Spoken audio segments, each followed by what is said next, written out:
warahmatullahi wabarakatuh. Hamdan wa syukran lillah, salatan ala rasulillah, wala haula wala quwata illa billahil aliyyil azim.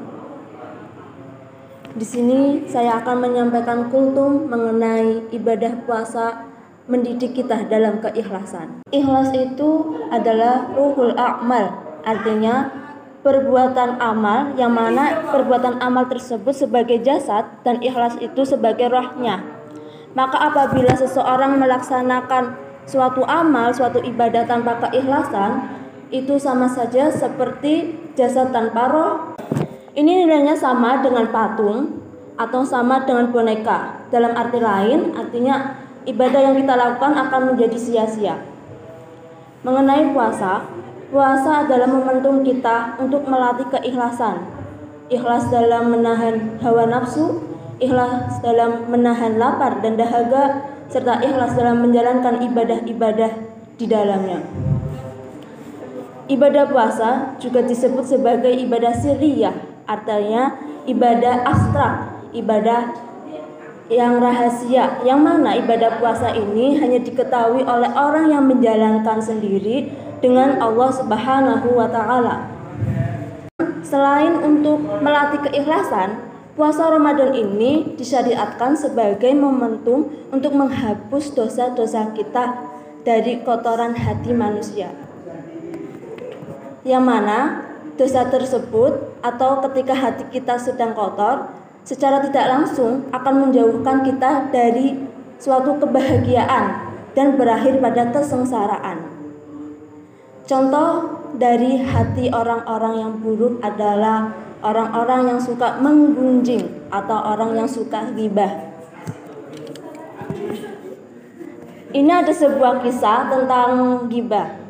Ada seseorang yang hobinya itu sukanya ghibah, sukanya menggibah, sukanya menjelek-jelekan orang lain. Nah, suatu ketika dia mendapatkan hidayah, ingin bertobat kepada Allah. Ya Allah, saya ingin bertobat dan saya ingin meminta maaf kepada orang yang pernah saya jelek-jelekan namanya. Kemudian dia menemui orang yang pernah digunjing dan meminta maaf kepadanya. Lalu apa yang dikatakan orang yang pernah digunjing?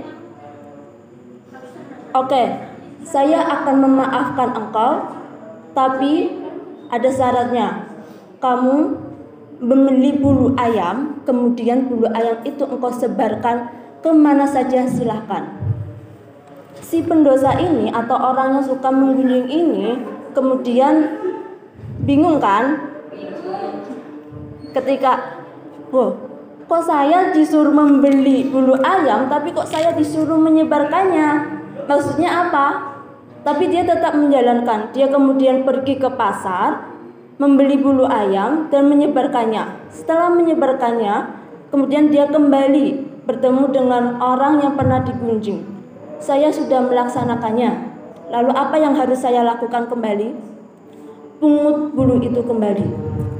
Coba bayangkan, bulu ayam yang ringan kecil kemudian disebarkan, bisa nggak kira-kira untuk dipukul kembali?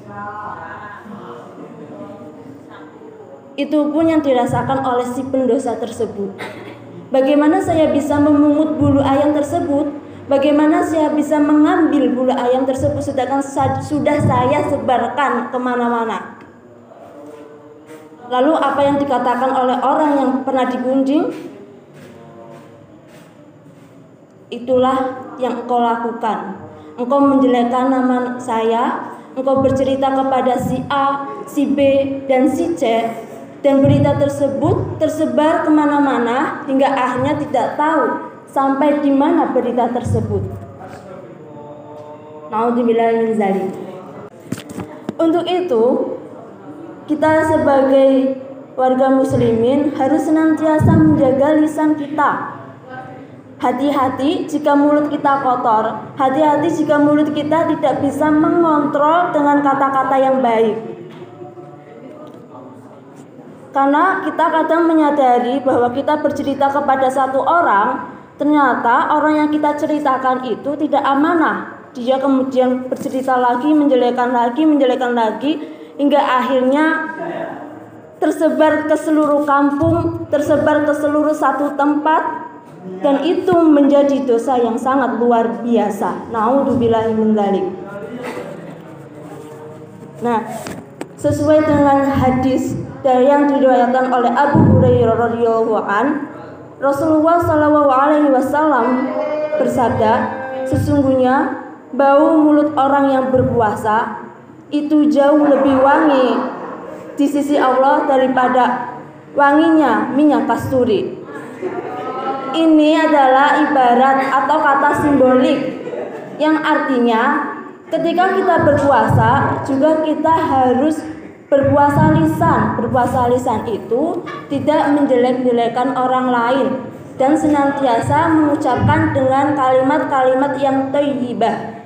Semoga di momentum Ramadan ini kita senantiasa menjadi hamba Allah yang menjalankan ibadah secara ikhlas, dan kita mampu menjaga lisan kita dari perkataan-perkataan yang buruk.